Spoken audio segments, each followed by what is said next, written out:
So there was a 90-year-old woman who was recently married to her fourth husband.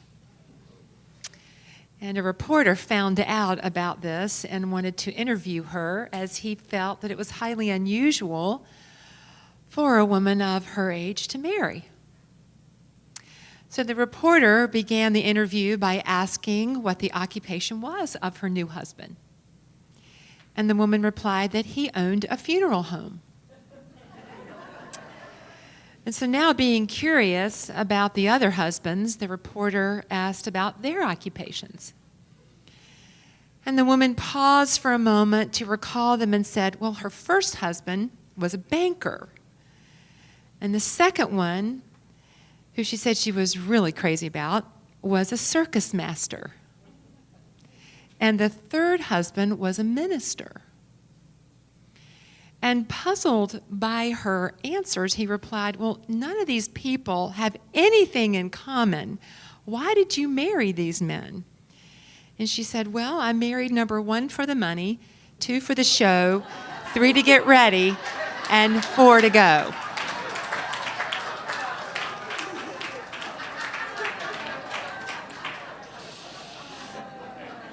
Yeah, I know. Every now and then you said I could tell a groaner. Okay, that's okay. Yeah. So, little delayed reaction there, Brad.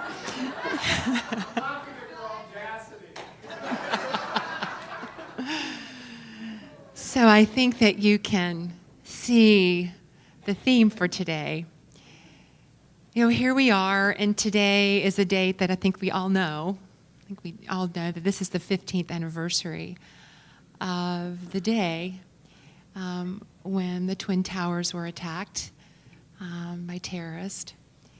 And so I have to tell you, I searched my heart about what was mine to share this morning. You know, we've been talking a lot over the last several weeks, really months, about peace and unity. Last week we had I loved last week. We had a panel of 4 people here that shared from their beautiful souls. It was amazing. That outpicture in our world to possibly be different than white society. And they shared their experience with us, and it was just beautiful. So as I took this day and what, you know, immediately I can just feel just the shift in the energy, just even presencing September 11th, 15 years ago. It's heavy on our hearts.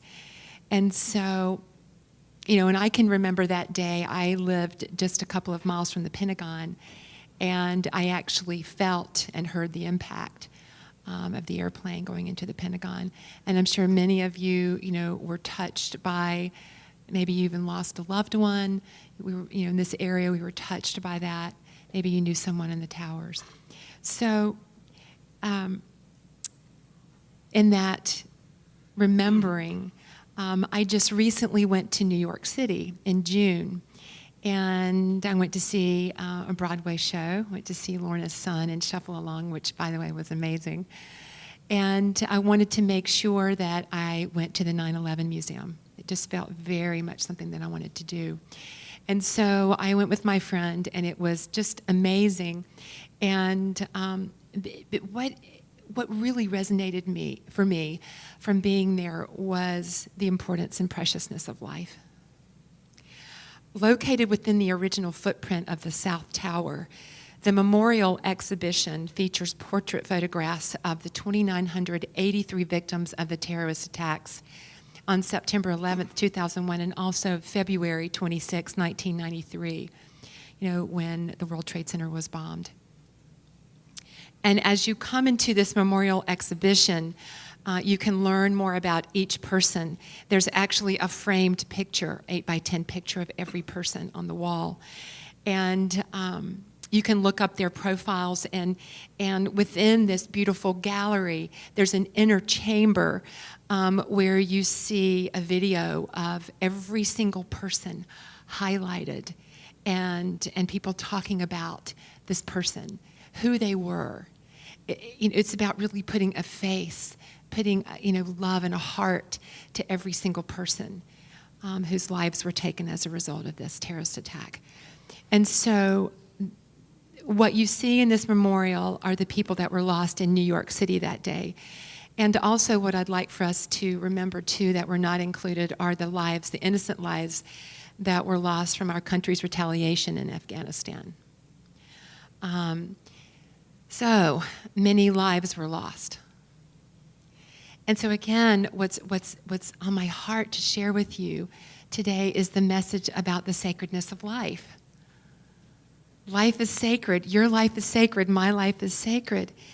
And my question for you today on the anniversary of when so many lives were lost is this question. And I'm going to ask you this question, and I'm going to ask you to just notice your response in the first 30 seconds, okay? Do you love your life? Do you love your life? You know, a few years ago, I was traveling. I've been getting more brave about traveling by myself. You know, many of you know that I used to be a flight attendant, so it's not a big deal for me to get on an airplane and go somewhere. And so I decided that I was going to take a trek to California because I love California. This is when I was living in Kansas, and I would really get a hankering to go to the beach. And so I would like, okay, which coast? And so I picked California. And so this question of, do you love your life, was really on my heart then, too. And I thought, okay, this is what I'm going to do. I'm going to get on an airplane with a captive audience, and whoever's sitting next to me, bless their hearts, I'm going to ask them this question and see what they say. Because they can't go anywhere. I was a little nervous about it because I thought, oh God, people are going to go, oh my God, I've got 3 more hours on this airplane, and where's the flight attendant? I need another gin and tonic. So actually, the first man I asked, he goes, that's really too deep for me. I will have another gin and tonic. But then there were some people sitting. Anyway, strategically where I was sitting, I had access to a couple other people. It was a couple. And I said, okay, really, I'm really not a true weirdo, but, I'm not, I'm not trying to solicit anything or sell anything. I did tell this couple that I was a minister. I thought that might help. And I just said, I just have a question. Do you love your life? And they were like, it's just not a question that, we hear all the time. And the woman started answering. The man was just like, and she goes, well, I love my life when I'm with my family. I love my life when I'm with my family. And then he chimed in. He goes, yeah, I really like my life when I feel like I'm doing well in my job. And so on the flight back home, I thought, okay, I'm going to keep going with this. And I was really moved, actually, by people's willingness to talk to me from their hearts. And this one woman, I asked her this question, and she immediately got teary. And I didn't tell her that I was a minister. I said, I'm just doing a little study. And she got really teary, and she said, I love my life when my husband and I are getting along. I love my life when my children are happy. But I notice I don't love my life very much when things in my family aren't flowing. And so I started to really work with, and in my own answers. And what I started to notice that the question too, when that question, do you love your life, where do we look? Where do we look to answer that question? And so what I noticed is that we tend to look out here. We tend to look at our life and what we've accomplished and how much money we have in the bank, or maybe I love my life when my life is flowing, or I feel like it's successful based on my standard of whatever success is. And so what I noticed is that, gosh, we can be so hard on ourselves. I only love my life when. And so I thought, really, what is that about in our human condition? We have such a standard of perfection that we think we should be accomplishing something by, well, God, no, I'm 40 now, I'm 50 now, I should. Yeah. Can you relate? Yeah. So do you love your life?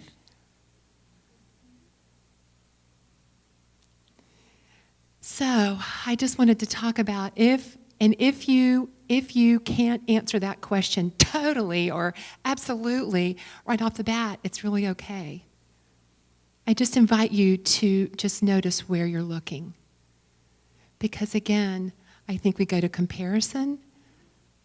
I think we judge. We judge ourselves very harshly. It creates fear, not enough. All those things that we use to judge ourselves. One woman that I interviewed talked about attitude. She said, I think it's our attitude that determines whether we love our life or not. Our attitude about what we have or don't have, about what we have done or not done. And I found some quotes that were pretty fun. Remember Grandma Moses? Grandma Moses said, life is what we make it, always has been, always will be. And that infamous quote from Abraham Lincoln that said, we're about as happy as we make up our minds to be. And you know, Jesus, and I've quoted this before because it's one of my favorites, I've come that you might have life and have it abundantly. Abundantly. See, you know, a lot of people ask me, you know, Cheryl, what's grace? And that's kind of loaded in unity. What is grace? Is it really about something being miraculous? Something happened that really I don't deserve? Or no, you know what I think grace is? I think grace is infinite life, because infinite life is always greater than what we can possibly perceive with our senses that's possible. I hope that made sense. Yeah.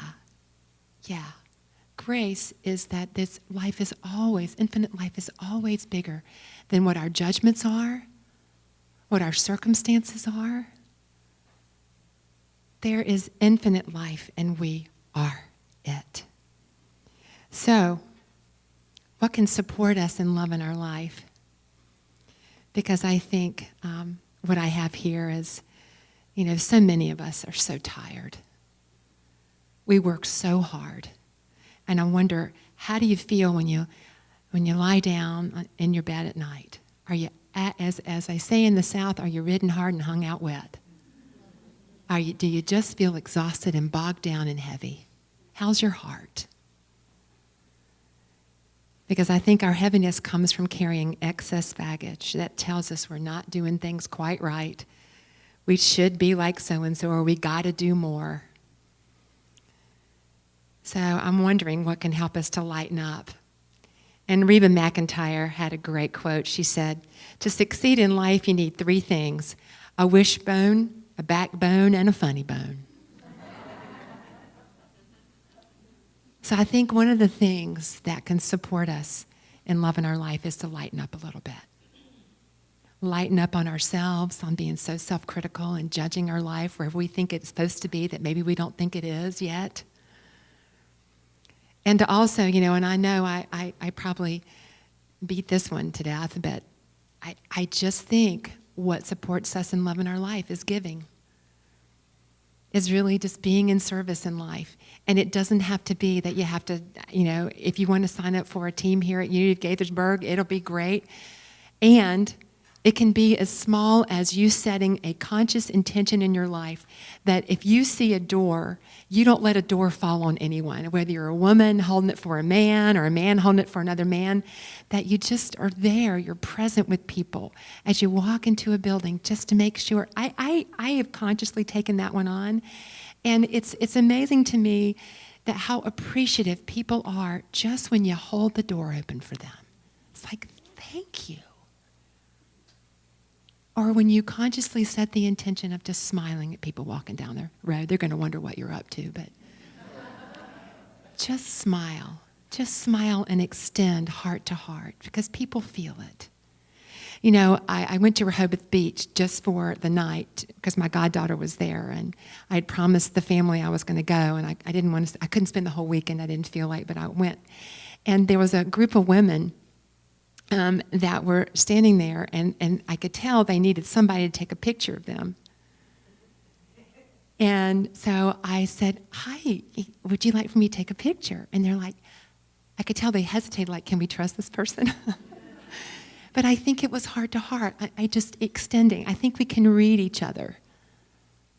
When we set the intention to be kindness in the world, I think we just pick that up with each other. We know. So in this vein of love in your life, there was this beautiful poem that I came across called Beginning Today. Because folks, 15 years ago, the people that went to work in the World Trade Center thought that it was just going to be another day. They had no idea what they were going to face that day. None of us do. We might have intuitive. A lot of us are very intuitive, and we can kind of sense some things. But truly, the content of our life, we don't really know every day. And so what if today, on this anniversary, 15 years of the 9/11 attacks, that we make a declaration that beginning today, we are going to love our lives. If you already love it, what's the next level of loving it? And maybe if you hesitated a little bit, what is yours to do? What is ours to do? What is mine to do? To love life beginning today. And so I want to share this reading with you. And if you just take a deep breath and just open your hearts and just let these beautiful words in by Penny White. Beginning today, I will no longer worry about yesterday. It is in the past, and the past will never change. Only I can change by choosing to do so. Beginning today, I will no longer worry about tomorrow. Tomorrow will always be there, waiting for me to make the most of it. But I cannot make the most of tomorrow without first making the most of today. Beginning today, I will look in the mirror, and I will see a person worthy of my respect and admiration. This capable person looking back at me is someone I enjoy spending time with, and someone I would like to get to know better. Beginning today, I will cherish each moment of my life. I value this gift bestowed upon me in this world, and I will unselfishly share this gift with others. I will use this gift to enhance the lives of others. Beginning today, I will take a moment to step off the beaten path and to revel in the mysteries I encounter. I will face challenges with courage and determination. I will overcome what barriers there may be which hinder my quest for growth and self-improvement.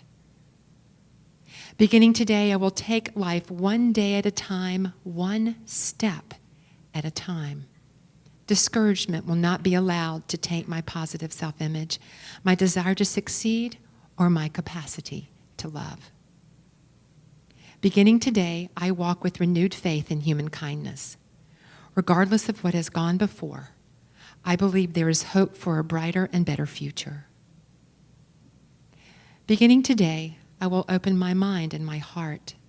I will welcome new experiences. I will meet new people. I will not expect perfection from myself nor anyone else, but I will applaud the attempt to overcome human foibles. Beginning today, I am responsible for my own happiness, and I will do things that make me happy. I'll admire the beautiful wonders of nature, listen to my favorite music, pet a kitten or a puppy, soak in a bubble bath. Pleasure can be found in the most simple of gestures. And beginning today, I will learn something new.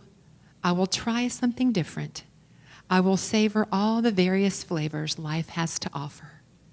I will change what I can, and the rest I will let go. I will strive to become the best me I can possibly be, beginning today and every day. What do you say? Are you in? Are you up for beginning today to love your life like you've never loved your life?